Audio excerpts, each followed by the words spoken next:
So a little while ago, I posted a video about my continuing power loss problems with the Jeep. So today I finally decided to break down and take care of it because I needed to move it to mow and it wouldn't start. So I did the compression test. It's 120, 120, 110, 120. So, you know, for a motor that was just honed and re-rigged, that's probably fine. Now the spark plugs show some signs of getting damn hot, but they didn't actually look that bad. It was burning a little more oil than I thought it was. Should be doing. So I went ahead and replaced all the spark plugs, but I left the cap and the rotor because they seemed fine. In the process, I found out that my oil return, that is the oil that passes through the turbo, goes into the block, that was pinched off. I had this piece of pipe and it made a loop, and it was one of those things that I told myself I'd go back and fix later and not to forget because it'd be stupid. Well, I forgot and I was stupid. And the heat and the fact that it's, you know, the oil is having its way with the hose there.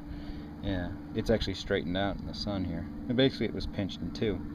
So the turbo was building oil pressure to push oil through the kink into the engine block, which was in turn pressurizing the oil housing, which was in turn pushing oil past the seals into the exhaust stream, causing my smoke. And it's why my turbo smoked when I took my foot off. I did go ahead and remove the recirculation stuff out of the airbox. It's got a new air cleaner, and I went from, you know, sucking in the exhaust gas to just out of hell with it, let it drip down there with the rest of this crap. But none of that was enough to be responsible, and it wasn't until I started tinkering that I noticed that my throttle linkage was loose. This nut had come loose right here from my, now as I understand it, way cheap carburetor. It's missing a bolt over here too. It doesn't seem to affect it yet. But it was coming loose there. So when you were stepping on the throttle, sometimes you got full throttle, sometimes you didn't. That's why I couldn't adjust the idle, because this thing kept jumping around.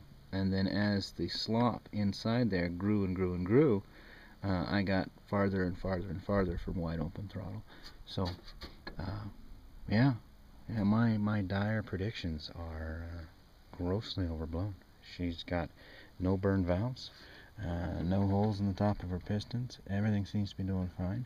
Nothing's exploding, nothing's swallowing bearings or coking up or anything like that. By God, she's taking it like a trooper. So, positive outlook for the Jeep. One in the win column for the good guys, I guess. I'm gonna take her out on the road.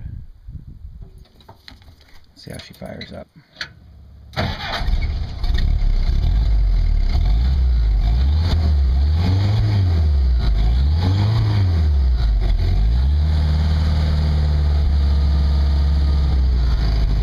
got a alternator belt squeal I can hear in there.